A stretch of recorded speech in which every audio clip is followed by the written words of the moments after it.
Hello students. बेटा आज हमको नई यूनिट स्टार्ट करनी है और आज की हमारी यूनिट है मॉर्फोलॉजी। मॉर्फोलॉजी में सबसे पहले हम बात करेंगे रूट की। रूट के बारे में आप सब जानते हैं, जो रूट है ये प्लांट का एक अंडरग्राउंड पार्ट है, यानी कि भूमि के अंदर रहने वाला भाग। ठीक है, यदि हम रूट की ग्रोथ की बात करें तो जो रूट है इसमें पॉजिटिव जियोट्रॉपिक ग्रोथ होती है और नेगेटिव फोटोट्रॉपिक ग्रोथ होती है। एक एक करके समझते हैं।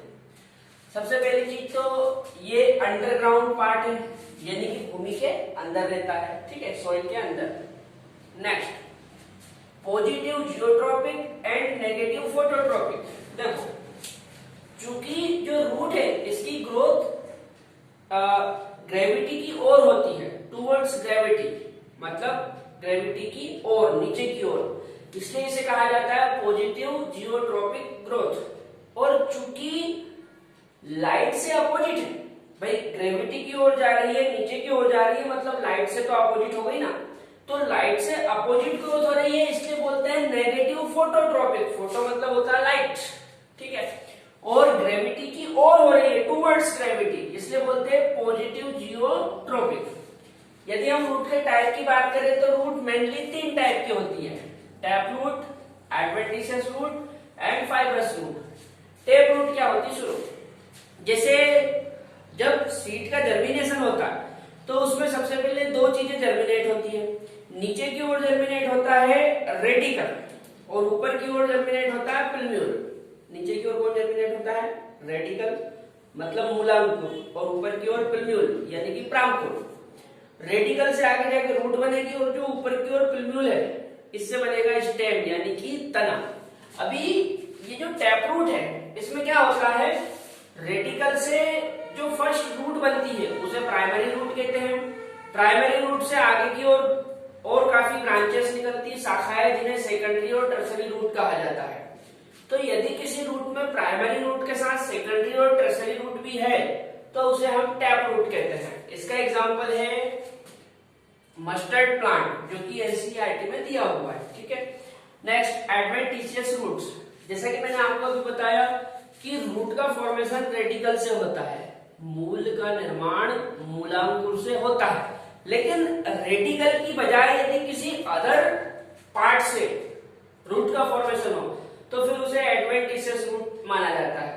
भाई यदि रेडिकल से रूट का फॉर्मेशन हो रहा है तो ठीक है, लेकिन रेडिकल के बजाय किसी अदर पार्ट से, जैसे किसी ब्रांच से हो सकता है, शाखा से, ठीक है, तो फिर उसे हम क्या बोलते हैं? Adventitious roots. ऐसी रूट ग्रास, मॉन्स्टेरा और बनियान ट्री में पाई जाती है। ग्रास, घास, मॉन्स्टेरा और बनियान ट्री को बरगद कहा जाता है। ठीक है, नेक्स्ट है फाइब्रस रूट। फाइब्रस रूट में क्या होता है, जो रेडिकल से रूट का फॉर्मेशन होता है, रेडिकल से जब रूट का फॉर्मेशन होता है तो उसे प्राइमरी रूट कहा जाता है। अभी इसमें क्या होता है, फाइब्रस में जो प्राइमरी रूट है वो सम टाइम के लिए होती है, थोड़े समय बाद वो डिस्ट्रॉय हो जाती है और उसके स्थान पर फाइब्रस जैसी स्ट्रक्चर निकलने लगती है, उन्हीं को कहते हैं फाइब्रस रूट। ये पाई जाती है वीट प्लांट्स में, यानी कि गेहूं के पौधे में। ठीक है, नेक्स्ट है फंक्शन ऑफ रूट सिस्टम। यदि रूट के फंक्शन की बात करें तो इसके 3 मेन फंक्शन है। सबसे पहला एब्जॉर्प्शन, दूसरा एंकोरेज और तीसरा सिंथेसाइज। एब्जॉर्प्शन मतलब अवशोषण करना, एंकोरेज मतलब पकड़ के रखना, और सिंथेसाइज मतलब किसी भी पदार्थ का फॉर्मेशन करना। यदि एब्जॉर्प्शन की बात करें तो रूट वाटर और मिनरल का एब्जॉर्प्शन करती है। ये हम बचपन से पढ़ते आ रहे हैं कि पानी जमीन के अंदर होता है और जो रूट होती है वो पानी को जमीन से एब्जॉर्ब करती है, अवशोषित करती है, तो उस पानी के साथ मिनरल भी आते हैं। ठीक है, तो रूट किसका एब्जॉर्प्शन करेगी? वाटर का और मिनरल्स का। एंकोरेज, एंकोरेज का मतलब है प्लांट को सोइल में जकड़ के रखना या मजबूती के साथ पकड़ के रखना। ठीक है, तो रूट एंकोरेज का काम भी करती है। नेक्स्ट है सिंथेसाइज। जो रूट होती है इसमें कुछ पीजीआर यानी कि प्लांट ग्रोथ रेगुलेटर्स का फॉर्मेशन होता है। इसलिए रूट सिंथेसाइज का काम भी करती है। ठीक है, इस तरफ आ जाओ। Next, region of the root. यदि रूट के रीजन की बात करें तो मेनली इसमें 4 रीजन होते हैं। एक होता है रूट कैप रीजन, एक होता है मेरिस्टेमेटिक रीजन, एक होता है इलोंगेशन रीजन और एक होता है मैचुरेशन रीजन। सबसे पहले रूट कैप रीजन की बात करते हैं। जो रूट का टिप होता है, जैसे रूट ऐसी जमीन में नीचे की ओर जाती है, मान लो ये रूट है,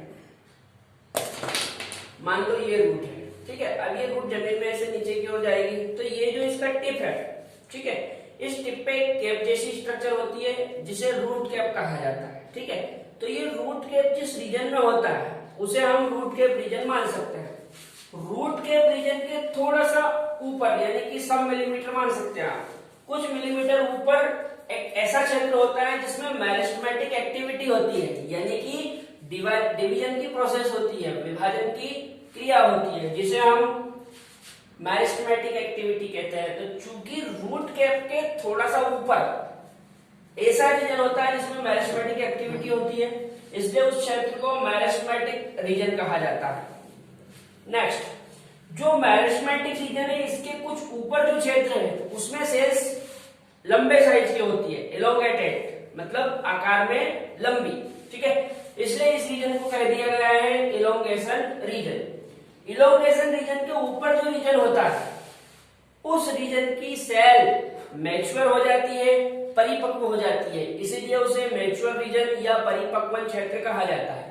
इस परिपक्वन क्षेत्र की सबसे खास बात है रूट हेयर यानी कि मूल रोग। ये जो रीजन ऑफ मैच्योरेशन दिख रहा है आपको, इस जोन में इस तरह से थ्रेड लाइक स्ट्रक्चर होती है जिन्हें रूट हेयर कहा जाता है। इन्हीं रूट हेयर की सहायता से रूट वाटर और मिनरल को एब्सॉर्ब करती है। ठीक है, नेक्स्ट, मॉडिफिकेशन ऑफ रूट। यदि रूट के मॉडिफिकेशन की बात करें तो रूट कई फंक्शन करने के लिए अपने आकार को मॉडिफाई कर लेती है, जिसमें सबसे मेन है फॉर स्टोरेज यानी कि फूड के लिए, नेक्स्ट फॉर सपोर्टिंग यानी कि सहारा देने के लिए, और फॉर रेस्पिरेशन यानी कि श्वसन के लिए। एक एक करके देखते हैं। फॉर स्टोरेज, कुछ रूट ऐसी होती है जो फूड मटेरियल का स्टोर कर लेती है।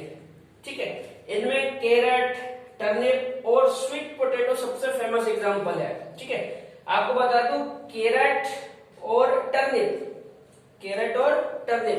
ये दोनों टैप रूट है, जबकि जो स्वीट पोटैटो है ये एक एडवेंटिशियस रूट है। याद रहेगी बात, कैरेट और टर्निप ये दोनों टैप रूट है और जो स्वीट पोटैटो है ये एडवेंटिशियस रूट है, लेकिन तीनों ही फूड को स्टोर करने का काम करती है।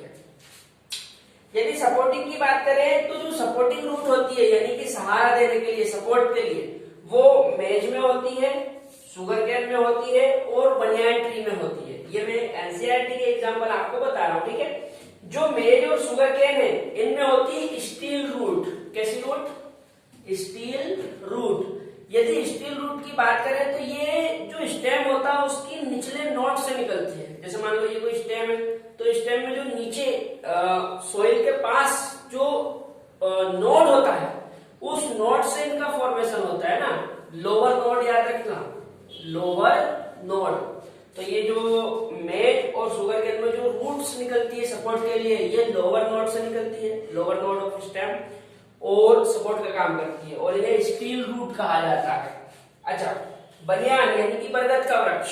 यदि बनियान ट्री की बात करें तो इसमें जो ऊपर शाखाएं होती है उन शाखाओं से कुछ ऐसी रूट निकलती है जो हवा में लटकती रहती है और कुछ समय के बाद ये जमीन में अंदर धंस जाती है और बाद में यही रूट सपोर्ट का काम करती है, जिन्हें प्रोप रूट कहा जाता है। क्या कहते हैं? Prop root. नेक्स्ट है फॉर रेस्पिरेशन यानी कि श्वसन के लिए। जैसे जो मार्सी प्लेस होता है यानी कि दलदली क्षेत्र या हेलोफी क्षेत्र, ऐसे क्षेत्र में जो प्लांट्स होते हैं उनमें क्या होता है, कभी कभी जमीन के अंदर, अंडरग्राउंड, भूमि के भीतर ऑक्सीजन की डेफिशिएंसी हो जाती है, ऑक्सीजन की कमी हो जाती है। तो ऑक्सीजन की डेफिशिएंसी को पूरा करने के लिए जो रूट होती है वो जमीन के बाहर आ जाती है। ऐसी रूट को कहा जाता है न्यूमेटोफोर। क्या कहते हैं? न्यूमेटोफोर। होता क्या है, जो मार्सिव गैस होता है उसमें ऑक्सीजन की डेफिशिएंसी होती है, तो चूंकि ऑक्सीजन की डेफिशिएंसी होती है इसलिए रूट में भी ऑक्सीजन की डेफिशिएंसी हो जाती है। तो उस डेफिशिएंसी के कारण जो रूट है वो ऑक्सीजन ज्यादा से ज्यादा लेने के लिए भूमि के बाहर आ जाती है। ऐसी रूट्स को कहा जाता है न्यूमेटोफोर। ठीक है, क्या बोलते हैं, न्यूमेटोफोर। और ये रूट पाई जाती है राइजोफोरा में। ठीक है बेटा, यहाँ पे मैंने आपको एनसीईआरटी में जो भी रूट के बारे में दिया हुआ था वो सब बता दिया। नेक्स्ट वीडियो में हम स्टेम के बारे में डिस्कस करेंगे। ठीक है।